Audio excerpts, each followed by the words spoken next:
এই 400 জন মুসলমান হচ্ছে সারা পৃথিবী থেকে জমা হওয়া মুসলমান। এই একটা নৌকা সারা পৃথিবীর মুসলমানদের গোলামির চিত্র পরিষ্কার করে দিবে যে আমরা হচ্ছি আজকের যুগের বানু ইসরাইল। আর ফেরাউনেরা প্রকাশ্যে জবাই করতেছে ফিলিস্তিনে, কিন্তু আমাদের স্বাভাবিক চারিত্রিক বিকৃতির কারণে, ধ্বংস হয়ে যাওয়ার কারণে আমরা মাথা উঁচু করে দাঁড়াতে পারতেছি না।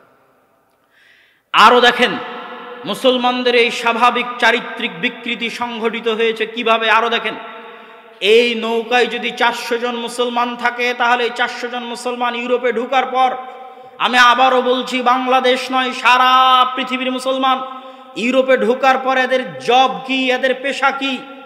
সারা পৃথিবী থেকে যারা বৈধ উপায়ে ভিসা নিয়েও ইউরোপে গেছে, বাংলাদেশের যুবকেরাও যারা বৈধ উপায়ে স্টুডেন্ট ভিসা নিয়ে ইউরোপে গেছে, আরও সারা বিশ্ব থেকে মুসলমানেরা গেছে, এদের চাকরি কি? এদের চাকরি হচ্ছে হয় গাড়ির ড্রাইভার, না হয় ফুড ভান্ডার হোম ডেলিভারি, না হলে কেয়ার হোমের জব, আর না হলে কোনো সুপার শপের দোকানদার। এই হচ্ছে এদের চাকরি। আপনি পার্সেন্টেজ করবেন ইউরোপে বসবাসরত মুসলমানদের, যে ইউরোপ এবং আমেরিকায় বসবাসরত মুসলমানেরা কতজন বিশ্ববিদ্যালয়ের শিক্ষক, কতজন ওই দেশের মেডিকেলের ডক্টর, কতজন বিজ্ঞান ইনস্টিটিউটের একজন বিজ্ঞানী গবেষক, আর একটা ইহুদি পল্লীতে গিয়ে পরিসংখ্যান করবেন, জরিপ করবেন যে কতজন ইহুদি ড্রাইভার, আর কতজন ইহুদি ফুড পান্ডার হোম ডেলিভারি, আর কতজন ইহুদি কেয়ার হোমের জব করে, আর কতজন সমাজের সর্বোচ্চ লেভেলে জব করে। এটা হচ্ছে মুসলমানদের লেভেল। 100 জনে 90 জন সমাজের তৃতীয় শ্রেণীর নাগরিক, সমাজের তৃতীয় শ্রেণীর জব করে। কেন? এরা সবাই নিজ নিজ দেশ থেকে চরম মূর্খ, চরম অসভ্য, চরম অশিক্ষিত হয়ে সেখানে গেছে। আর আমাদের সরকারের প্রয়োজনও নাই আমাদেরকে এবং আপনাকে শিক্ষিত করা। কেন প্রয়োজন নাই? শিক্ষিত মানুষের আত্মমর্যাদা থাকে, আত্মসম্মান থাকে। শিক্ষিত মানুষকে কি আর টাকা দিয়ে আপনি গাড়িতে আগুন দেওয়াতে পারবেন? একজন আত্মসম্মানবোধ, আত্মমর্যাদাবোধ মানুষকে আপনি টাকা দিয়ে কিনতে পারবেন? কোটি টাকা দিয়েও কিনতে পারবেন না, কিন্তু গোলামকে কিনতে পারবেন, দাসকে কিনতে পারবেন। আমরা যে এখনো গোলামিতে আছি, দাসত্বের মধ্যে আছি, তার প্রমাণ হচ্ছে আমাদের যুবকদেরকে 500 টাকা দিলে এরা আর একজন মানুষকে মেরে দিবে, আরেকজনের গাড়িতে আগুন দিয়ে দিবে। তাহলে এদেরকে যদি শিক্ষিত করে গড়ে তুলি, এরা তো তাহলে আর গোলামি করবে না। তাহলে এদেরকে অশিক্ষিত রাখো, মূর্খ রাখো, তাহলে 500 টাকা দিয়ে এই গুন্ডাদের, এই জুয়াখোরদের, এই মদখোরদের দিয়ে ক্ষমতা টিকিয়ে রাখা যাবে। এটা হলো সিম্পল সামারি। এই জন্য সরকারেরাও চাইবে না যে আপনি শিক্ষিত হন, আত্মমর্যাদা বোধ হন, আত্মসম্মান বোধ হন। যে ন্যায়পরায়ণতা বিক্রি করতে পারবে, সত্যবাদিতা বিক্রি করতে পারবে, আমানতদারিতা বিক্রি করতে পারবে, একমাত্র তারই দরকার। এটা হচ্ছে গোলামির চিহ্ন, দাসত্বের চিহ্ন, আলামত যে আমরা দাস এবং গোলাম, এবং সারা পৃথিবীর মুসলমানদের মধ্যে চিহ্ন বিদ্যমান। সম্মানিত উপস্থিতি, এই জন্য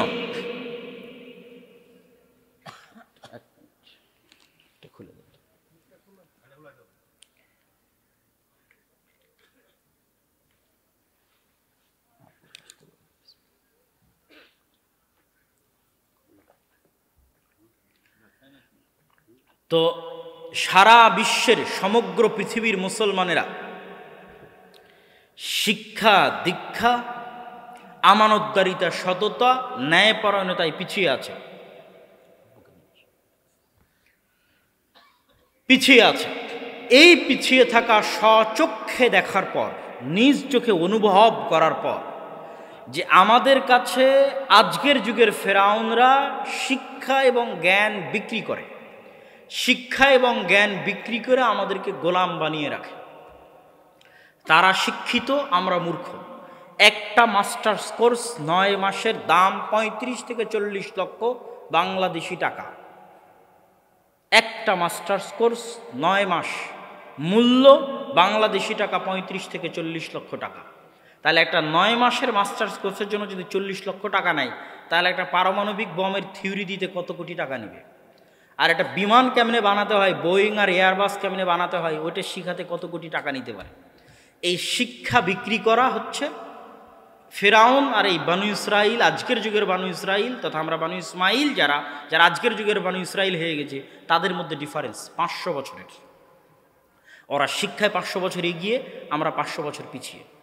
আর একটা আমাদের দুর্ভাগ্য যে আমাদের যে সমস্ত মুসলমানদের হাতে আল্লাহ টাকা পয়সা দিয়েছিল, ধন দৌলত দিয়েছিল, এদেরকে কোন ইবলিস আর কোন শয়তানি বুদ্ধি দিল যে টাকা তোমরা পর্যটনে লাগাও, এই টাকা তোমরা বিনোদনে লাগাও। নাউজুবিল্লাহ।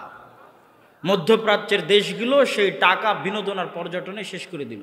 শিক্ষার পিছনে ফোকাসিং খরচ বিশ্বের কোনো মুসলিম দেশ করলো না, যে তারা শিক্ষায় উন্নত হবে, জ্ঞানে গুণে আত্মমর্যাদা আত্মসম্মানে উন্নত হবে, এই কাজ করলো না। সম্মানিত উপস্থিতি, এই রকম এক ভয়াবহ পরিস্থিতিতে মুসলমানদের উত্তরণের জন্যই বিশেষ করে আমাদের দেশে আরও চলমান রানিং যে শিক্ষা কারিকুলাম আছে, এই শিক্ষা কারিকুলামে যেভাবে সন্তানদেরকে ধর্মহীন বা ধর্মবিদ্বেষী বা যেভাবে উলঙ্গপনা, বেহায়াপনা, নাচ এবং গানের মতো হারাম বিষয়কে প্রকাশ্যে স্কুলের সিলেবাসে অন্তর্ভুক্ত করে প্রকাশ্যে ওই নাচ এবং গান শেখানোর জন্য শিক্ষক নিয়োগ দিয়ে, শিক্ষককে মুসলমানদের ট্যাক্স আর করের টাকায় বেতন দিয়ে প্রকাশ্যে মুসলমানের সন্তানদেরকে নাচ এবং গান শেখানো হবে, বেহায়াপনা, উলঙ্গপনা, অশ্লীলতা শেখানো হবে, স্কুলে এই সকল কার্যক্রম সম্পূর্ণ।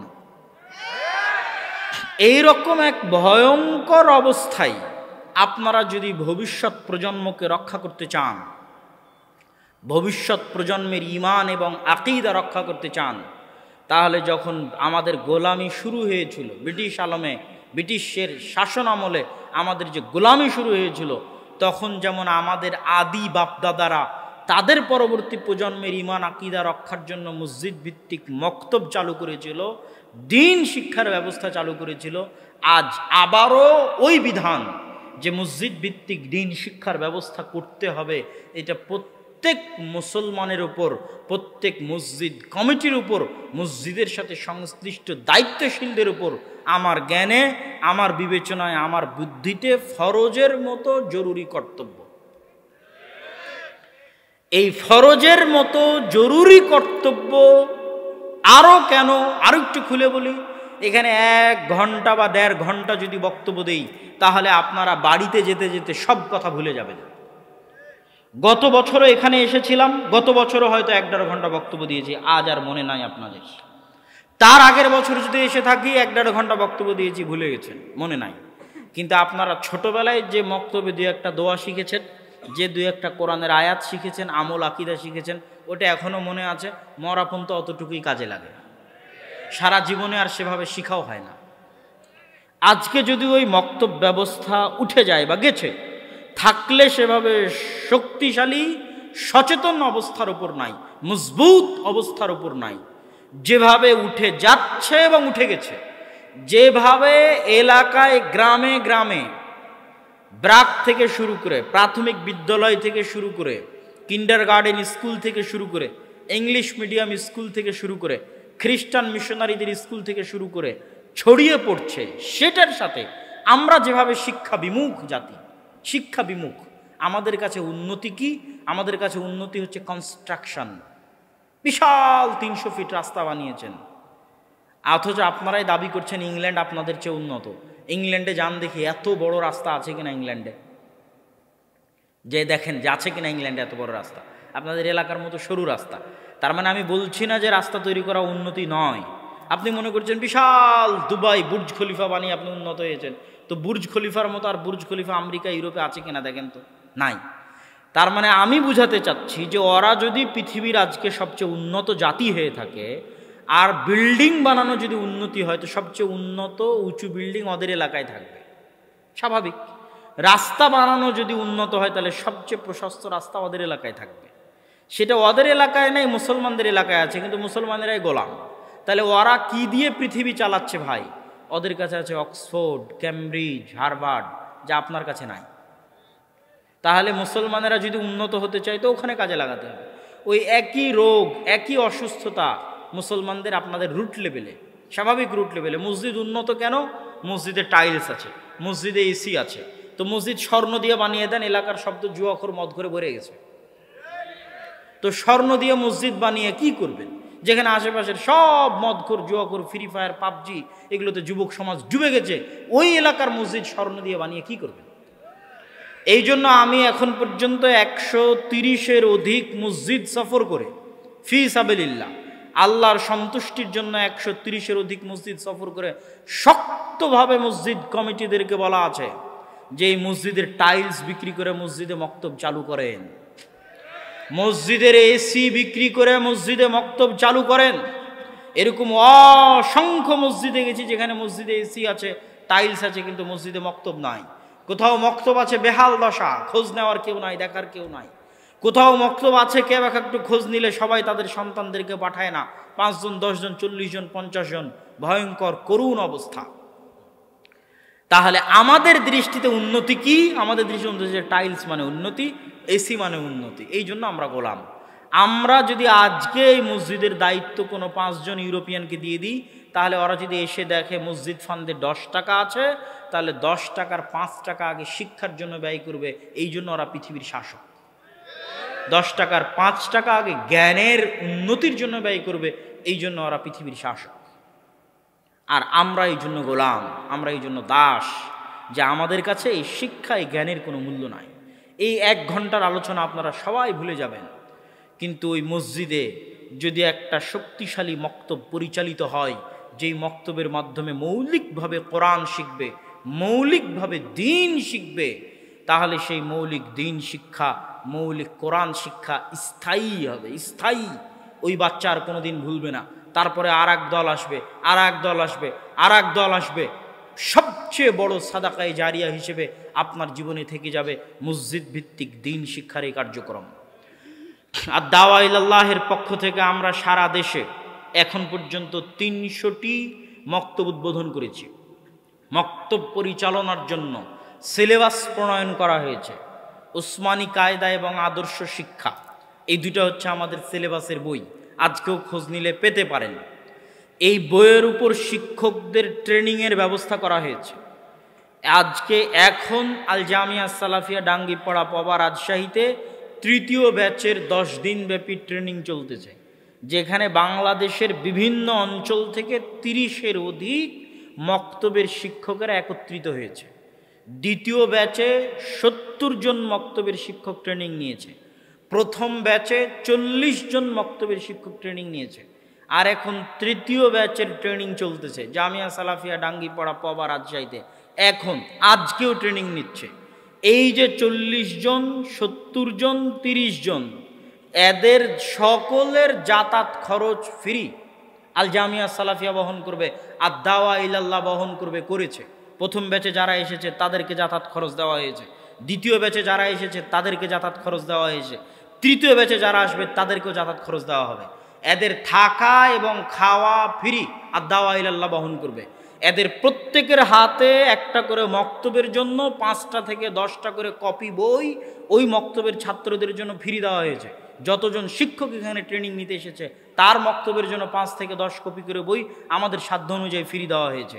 তা এবং আমার পক্ষ থেকে ঘোষণা আছে, সমগ্র জাতির উদ্দেশ্যে ওপেন মাঠে ঘোষণা আছে যে আমি আব্দুল্লাহ বিন আব্দুর রাজ্জাক, আমাকে জালসার জন্য দাওয়াত দিয়ে আপনি ক্রয় করতে পারবেন না। যদি বলেন যে আপনাকে 50,000 দিব, 1 লাখ দিব, কিনতে পারবেন না, আমার প্রয়োজন নাই। কিন্তু আপনি বলেন যে আপনার এলাকার মসজিদে মক্তব চালু করবেন, আমার যাওয়ার দরকার আছে ওখানে, আমি ফি সাবিলিল্লাহ আপনার ওখানে যাব। এখন পর্যন্ত 140-এর কাছাকাছি মসজিদে গেছি, এখানেও এসেছি। দায়িত্বশীলেরা বলুক যেই দিন এসেছি সেই দিন তারা কোনো হাদিয়া আমাকে দিতে পেরেছে কিনা। 140টা মসজিদের দায়িত্বশীলেরা বলুক যে আব্দুল্লাহ বিন আব্দুর রাজ্জাক তাদের এলাকায় গেছিল, তারা হাদিয়া দিতে পেরেছে কিনা। জাতির সাথে ওয়াদা। এত কিছু করার পরেও যদি আপনি আপনার মসজিদে মক্তব চালু না করেন, তাহলে এর জন্য আপনি দায়ী, আমি না। আপনি যদি আপনার মসজিদের মক্তব আর দাওয়া ইলাল্লাহর অধীনে দিয়ে আপনার শিক্ষককে ট্রেনিং দিয়ে শক্তিশালী না করেন, এত সুযোগ সুবিধা দেওয়ার পরও, এত চেষ্টা এবং পরিশ্রমের পরও, তাহলে কিয়ামতের মাঠে আপনি জবাবদিহি করবেন আল্লাহর সামনে, আমি না। অতএব জাতির সামনে উদাত্ত আহ্বান জানিয়ে যাচ্ছি, বাংলাদেশের প্রত্যেক মসজিদে, কি হানাফি কি আহলে হাদিস, হানাফিও যদি বলে এখানে আসতে হবে কোরআন শিক্ষার জন্য, আমি যেতে প্রস্তুত আছি। কি হানাফি কি আহলে হাদিস, প্রত্যেক মসজিদে দিন শিক্ষা, মসজিদ ভিত্তিক দিন শিক্ষা বাস্তবায়ন করতে হবে। এটা আমাদের চ্যালেঞ্জ, এটা আমাদের যুদ্ধ। আর দাওয়া ইলাল্লাহর মাধ্যমে সারা দেশে আমরা এই যুদ্ধ, এই চ্যালেঞ্জ নিয়ে সফর করতেছি, চেষ্টা করতেছি আল্লাহর সন্তুষ্টির জন্য, জাতির স্বার্থে, মুসলিম জাতির স্বার্থে, নির্দিষ্ট কোনো গোত্র বা দলের জন্য নয়, মুসলমানদের সন্তানের স্বার্থে, মুসলমানদের ভবিষ্যৎ প্রজন্মের স্বার্থে, মুসলমানদের ভবিষ্যৎ স্বাধীনতা রক্ষার স্বার্থে, তাদের মান সম্মান ইজ্জত ইমান এবং আকীদা রক্ষার স্বার্থে। অতএব এই মৌলিক বেসিক কাজে সারা দেশের সকল মুসলমানদের এগিয়ে আসা আমার মাধ্যমে করতে হবে, দাওয়া ইলাল্লাহর মাধ্যমে করতে হবে, এটা জরুরি নয়, কিন্তু মসজিদে দিন শিক্ষার ব্যবস্থা হতে হবে, এটা জরুরি। শুধু কোরআন শিখিয়ে থামা যাবে না, মৌলিক দিন শিখাতে হবে। আমাদের যে দিন শিক্ষার যে বইটা আদর্শ শিক্ষা নামে লেখা আছে, সেখানে আদব কায়দা, কথাবার্তা, দোয়া, আকীদা, নবীর জীবনী সব কিছু অন্তর্ভুক্ত করা আছে, সালাত, অজু, মৌলিক দিন শিক্ষারও ব্যবস্থা মসজিদে থাকতে হবে। তো সকল ব্যবস্থাপনা দাওয়া ইলাল্লাহর কাছে আছে। যদি আমাদের যারা লাইভ দেখছেন তারাও দেখতে পারেন, যারা এখান থেকে উঠে যাবেন, যারা বই কেনার সময় আসবেন তারা আমাদের দায়িত্বশীলের সাথে যোগাযোগ করতে পারেন। লাইভে আমাদের যে ফর্ম দেওয়া আছে গুগল ফর্ম, ওটা পূরণ করলে ওইটার ভিত্তিতে আমরা ধীরে ধীরে সফর করতেছি। ওইটার ভিত্তিতে যোগাযোগ করে আমরা মসজিদের মক্তবের শিক্ষকদেরকে ডেকে ট্রেনিং দিয়ে তার এলাকায় মক্তব চালু করে দিচ্ছি। সকলের প্রতি আর দাওয়া ইলাল্লাহর এই বৃহৎ প্রজেক্টে সম্পৃক্ত হওয়ার উদাত্ত আহ্বান রেখে আগামী 7 ও 8ই মার্চ আল জামিআহ আস-সালাফিয়া রূপগঞ্জ নারায়ণগঞ্জে 3 দেশের আলেম ওলামা উপস্থিত থাকবে। ভারতের আলেম ওলামা উপস্থিত থাকবে, সৌদি আরবের আলেম ওলামা উপস্থিত থাকবে, আর বাংলাদেশের আলেম ওলামা থাকবে ইনশাআল্লাহ। এই 3 দেশের আলেম ওলামার উপস্থিতিতে সালাফি কনফারেন্স 7 ও 8ই মার্চ জামিয়া সালাফিয়া রূপগঞ্জ নারায়ণগঞ্জ। উক্ত সালাফি কনফারেন্সে আপনাদের আসার উদাত্ত আহ্বান জানিয়ে এবং সকলকে মাসিক আলে ইতিসাম পত্রিকাটি নিয়ে যাওয়ার উদাত্ত আহ্বান জানিয়ে পুরো বক্তব্যের সামারি, যে টার্ম, যে পরিভাষাগুলো ব্যবহার করেছি পুরো বক্তব্যে, কি কি পরিভাষা ব্যবহার করেছি, আমরা হচ্ছে এই যুগের বানু ইসরাইল, আর ফিলিস্তিনে যারা আমাদেরকে জবাই করতেছে এরা হচ্ছে এই যুগের ফেরাউন। আর এই কাজ ভুলেও করবেন না যে ফিলিস্তিনে যে মুসলিম ভাইদেরকে অত্যাচার হচ্ছে ওদেরই ভুল ধরে ওদেরকেই ছোট করে যে তোরা এরকম করলি কেন, তোদের জন্য এই হলো, তোদের জন্য এই হলো। এটা যে বানু ইসরাইলের স্বভাব, নিচু হীন স্বভাব। আপনার ভাই মরতেছে, ওর কি ভুল সেটা পরে পিঠে হাত বুলিয়ে সংশোধন করা যাবে, কিন্তু যে আপনার ভাইকে মারতেছে আপনার ভাইয়ের ভুলের জন্য ওই অত্যাচারী জালেম ফেরাউনকে জাস্টিফাই করার কোনো উপায় নাই। এটা কখনোই একজন ইমানদার মুমিনের বৈশিষ্ট্য হতে পারে না, যেটা আজকে ইসলামী ভ্রাতৃত্বের আলোচনার মাধ্যমে আপনাদেরকে বোঝানোর চেষ্টা করেছি। পাশাপাশি পুরো ইসলামের মৌলিক জিনিস কি আমানতদারিতা, সত্যবাদিতা এবং ন্যায়পরায়ণতা, যেটা থেকে আমরা হাজার হাজার কিলোমিটার দূরে, যেটা আমাদের গোলামির কারণে ধ্বংস হয়ে গেছে, যেটার কারণে আমরা এখনো গোলাম আছি, সেটার দিকে দ্রুত গতিতে আমাদেরকে ফিরে যাওয়া। দীর্ঘ 200-300 বছরের গোলামির ফলে সংঘটিত হওয়া চারিত্রিক বিকৃতির কারণে, দীর্ঘ 200-300 বছরের গোলামির ফলে তৈরি হওয়া চারিত্রিক বিকৃতি, তৈরি হওয়া চারিত্রিক হীনম্মন্যতা, তৈরি হওয়া চারিত্রিক আত্মসম্মানহীনতা, আত্মমর্যাদাহীনতা, আত্মমর্যাদা বোধ ও আত্মসম্মান বোধ থেকে পিছে সরে আসা। উদাহরণ সহ আপনাদেরকে বুঝাই। আল্লাহ সুবহানাহু ওয়া তাআলা পবিত্র কোরআন মাজিদে সূরা বাকারায় ব্যাপকভাবে বানু ইসরাইলের কথা আলোচনা করেছেন। বানু ইসরাইলের ঘটনাবলী, মুসার ফেরাউনের ঘটনাবলী কোরআনে যত ব্যাপকভাবে, যত বিস্তারিতভাবে তুলে ধরা হয়েছে, আর পৃথিবীর দ্বিতীয় কোনো নবীর ঘটনা, পৃথিবীর দ্বিতীয় কোনো জাতির ঘটনা পবিত্র কোরআনে সেইভাবে তুলে ধরা হয়নি যেইভাবে বানু ইসরাইলের ঘটনা তুলে ধরা হয়েছে। এই বানু ইসরাইলের চারিত্রিক বিকৃতির নমুনা আপনি সূরা বাকারায় পাবেন। দু একটা নমুনা আপনাকে তুলে ধরি, তাহলে বুঝবেন কেন এই আলোচনা করছি।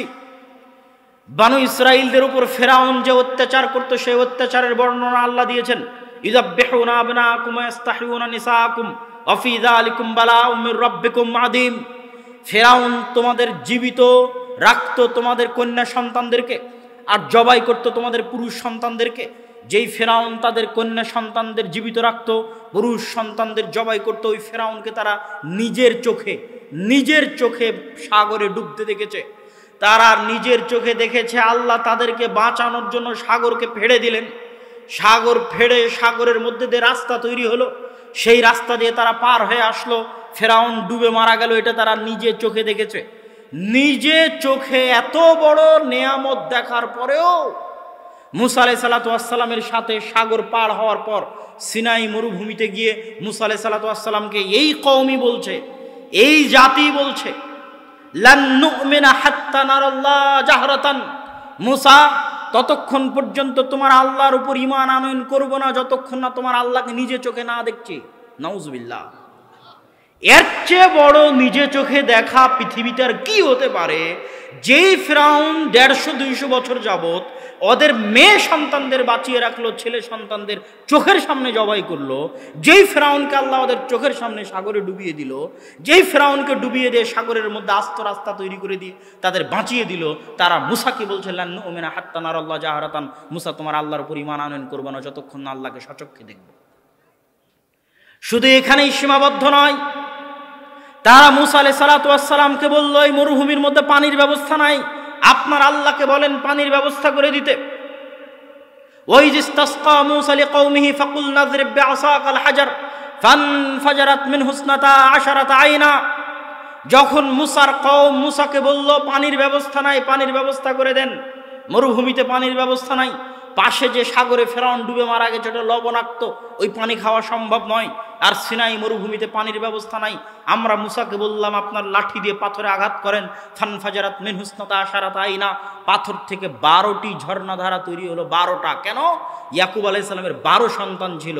ইয়াকুব আলাইহিস সালামের পরে ইউসুফ আলাইহিস সালাম মিশরে এসেছিলেন, তারপরে ইয়াকুব আলাইহিস সালাম 70 সদস্য নিয়ে মিশরে এসেছিলেন। ইউসুফ আলাইহিস সালামের মৃত্যুর 400 বছর পর মুসা আলাইহিস সালামের আগমন, 250-300 বছর পর মুসা আলাইহিস সালামের আগমন।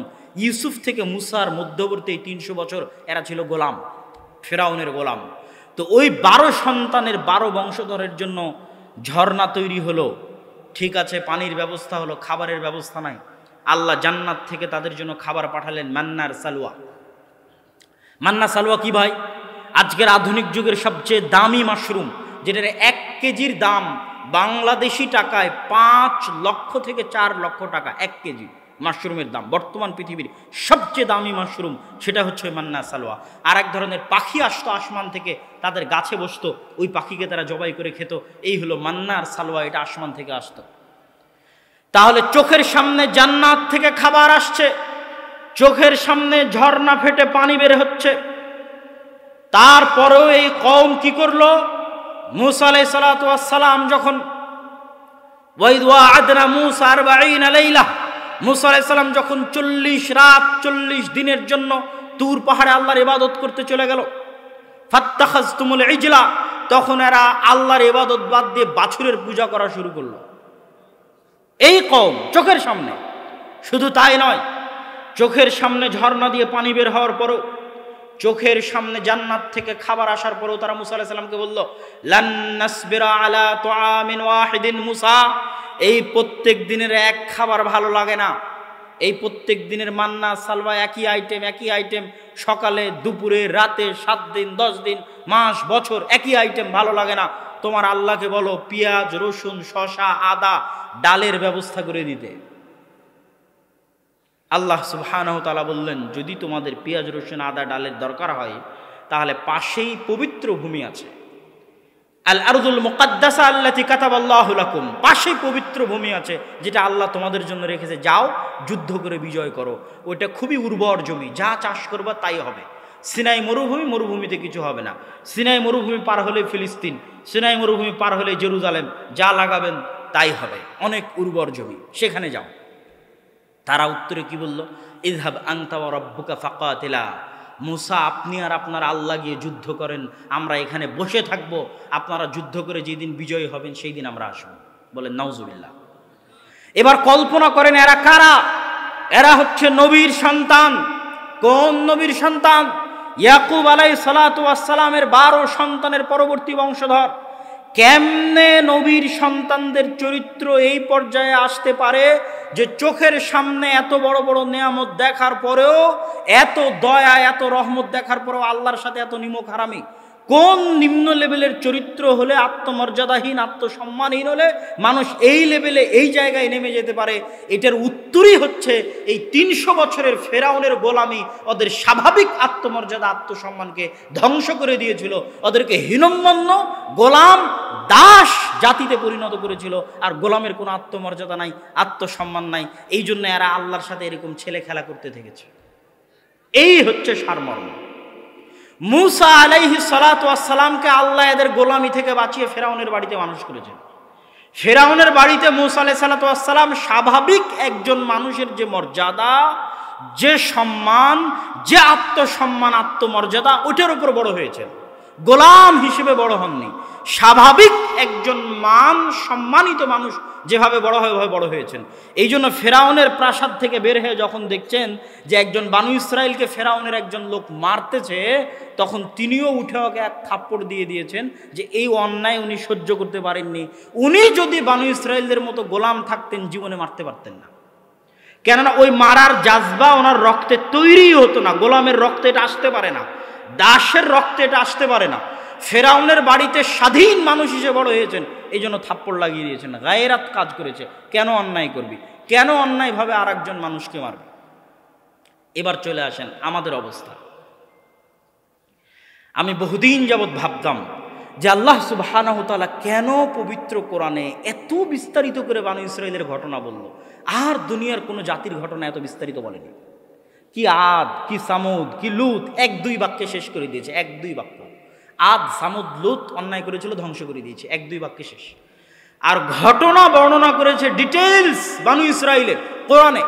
কোরআনের মতো একটা দামি গ্রন্থে যার প্রত্যেকটা বাক্য, প্রত্যেকটা হরফ, প্রত্যেকটা বর্ণ দামি, সেখানে বানু ইসরাইলের ঘটনা দিয়ে পরিপূর্ণ করে রাখা আছে।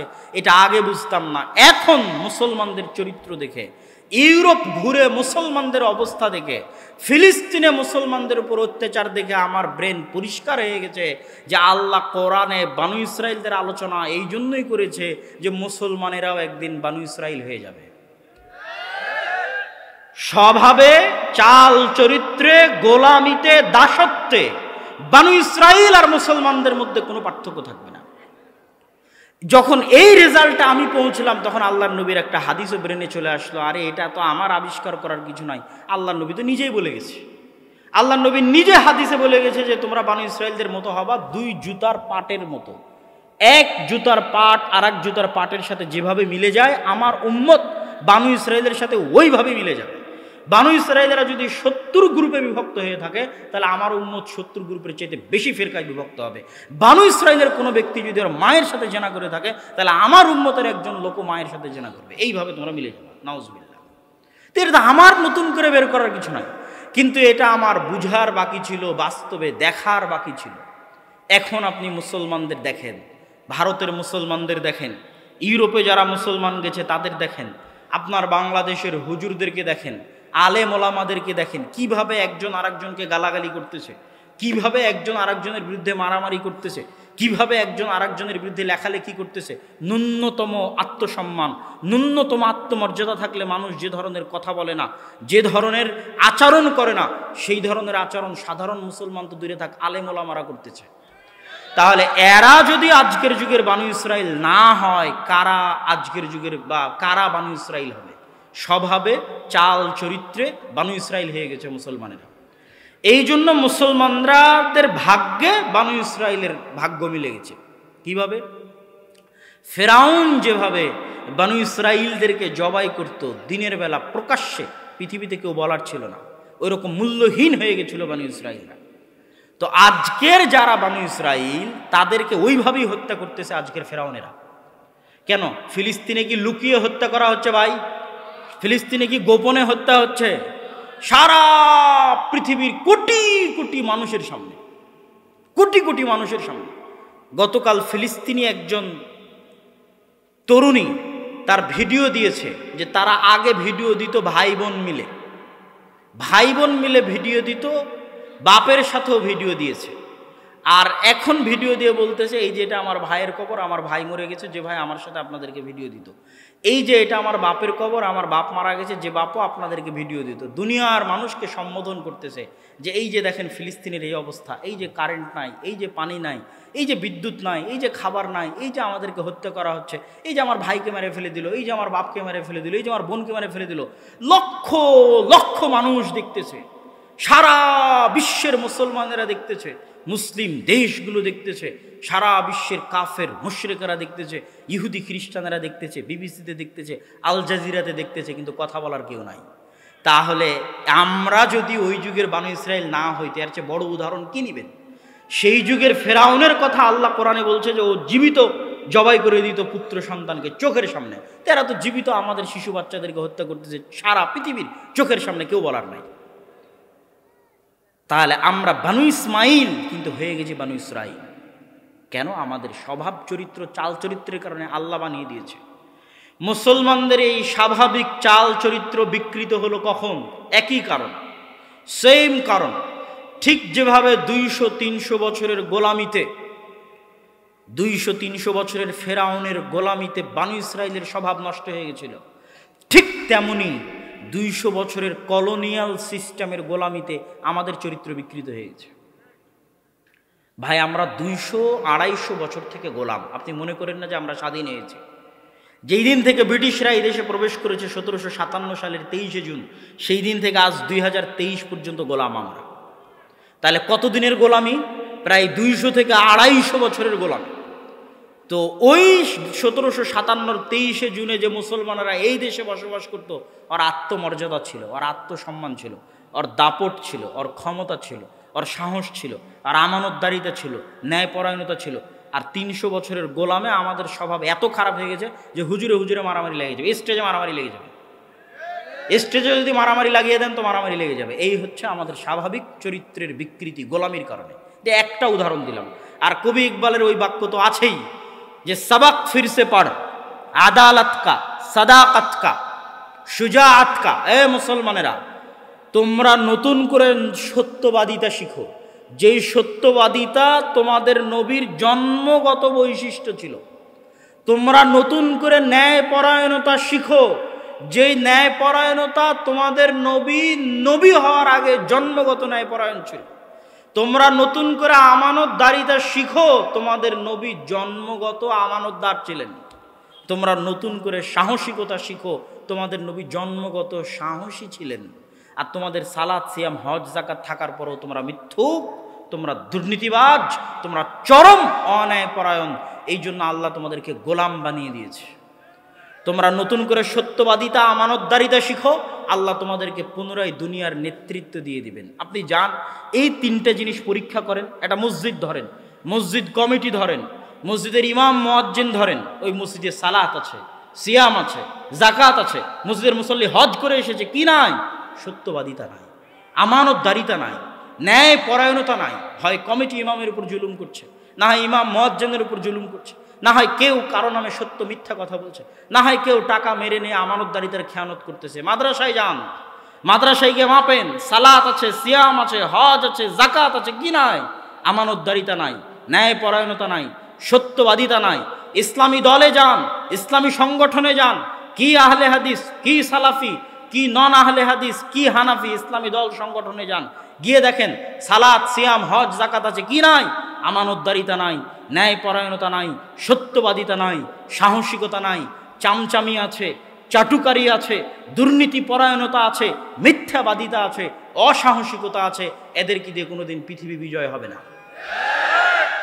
গোলাম ইবনু গোলাম, দাসের ছেলে দাস, এভাবে গোলামি করে পার হয়ে যাবে। এই চারিত্রিক বিকৃতি গোলামি থেকে এসেছে।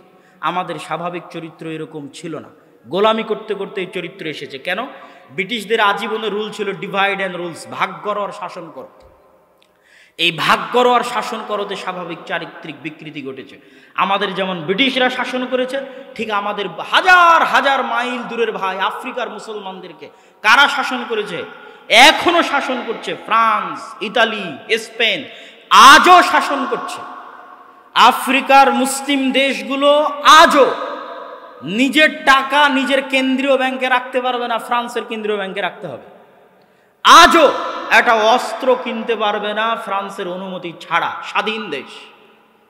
আজও পররাষ্ট্রনীতি ঠিক করতে পারবে না ফ্রান্সের অনুমতি ছাড়া। গোলাম, এই যে সামারি সারমর্মটা, এটা চোখ দিয়ে বুঝলাম কখন। মদিনায় আমার আফ্রিকার বন্ধুরা ফরাসি ভাষায় কথা বলে, মানে তাদের আরবির পরে সেকেন্ড ল্যাঙ্গুয়েজ হচ্ছে ফরাসি। এটা আমার ব্রেনে ধরতো না। তো ইউরোপ সফর করার পর বুঝলাম, আরে আমরা বাঙালিরা ইংরেজি বলি কেন? আমরা ইংরেজি বলি এই জন্য যে আমরা গোলাম ছিলাম ব্রিটিশের। গোলাম ইবনে গোলাম, দাস ইবনে দাস, আজীবন ব্রিটিশের গোলামি করেছে, এই জন্য আমাদের সেকেন্ড ল্যাঙ্গুয়েজ ইংরেজি। ইংল্যান্ডের সীমানা পার হওয়ার পর ইতালি, স্পেন, ফ্রান্সে, জার্মানিতে ইংরেজির অস্তিত্ব নাই। ইতালির বিমানবন্দরে পর্যন্ত ইংরেজির অস্তিত্ব পাবেন না। ফ্রান্স, স্পেনের বিমানবন্দরে পর্যন্ত এক্সিটটা ইংরেজিতে লেখা নাই। আশ্চর্য হয়ে যাবেন, তাদের ভাষায় লেখা আছে। তখন বুঝলাম, ওহো, ফ্রান্স শাসন করেছিল আফ্রিকার মুসলিম দেশগুলো, এই জন্য আমার মদিনা বিশ্ববিদ্যালয়ের মুসলিম ভাইয়ের সেকেন্ড ল্যাঙ্গুয়েজ ফরাসি। সারা পৃথিবীতে মুসলমানরা এই কলোনিয়াল সিস্টেম, ইউরোপিয়ান ঔপনিবেশিক সিস্টেমের অধীনে 200 বছরের গোলামিতে আছে। এখনো কন্টিনিউয়াসলি 200 থেকে 250 থেকে 300 বছরের গোলামিতে আছে।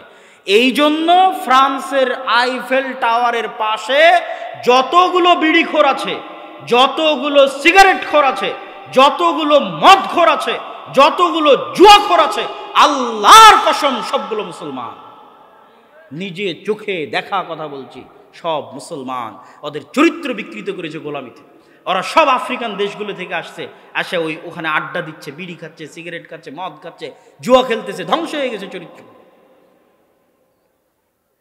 আজ সারা পৃথিবীতে মুসলমানদের এই গোলামির চিত্র যদি আপনি ছোট্ট একটা দূরবীন দিয়ে দেখতে চান, তাহলে একটা ছোট্ট দূরবীন আপনাদেরকে ধরিয়ে দিয়ে আমাদের বক্তব্যের আজকের দ্বিতীয় অংশে যাব, মসজিদ ভিত্তিক দ্বীন শিক্ষার গুরুত্ব এবং তাৎপর্য সম্পর্কে। এই ছোট্ট চিত্র কি?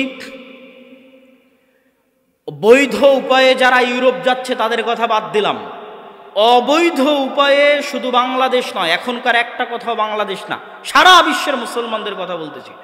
অবৈধ উপায়ে আফ্রিকা থেকে, সিরিয়া থেকে, ইয়েমেন থেকে, বাংলাদেশ থেকে, পাকিস্তান থেকে, আফগানিস্তান থেকে সব মুসলমানেরা জমা হয় লিবিয়াতে। এটা একটা রুট, অবৈধ উপায়ে ইউরোপ যাওয়া। রাতের অন্ধকারে, রাত 12টার সময় এরা নৌকায় চড়বে, বাতাসে ফুলানো নৌকা। এই নৌকায় চড়ার পর এই নৌকা ভূমধ্য সাগরে যখন ছেড়ে দেওয়া হবে, তখন এই নৌকার ভাগ্যে দুইটা জিনিস আছে, হয় সাগরে ডুবে মৃত্যু, আর না হলে শরণার্থী হিসেবে তোকে খাবারের ব্যবস্থা করে দিলাম, 5 বছর পর তোকে একটা পাসপোর্ট দিব, একটা আইডি কার্ড দিব। এই ভিক্ষা হয় ইউরোপ দিবে, না হয় ডুবে মরবে। এই নৌকাতে যদি 400 জন আরোহী থাকে, আল্লাহর কসম 400 জনই মুসলমান।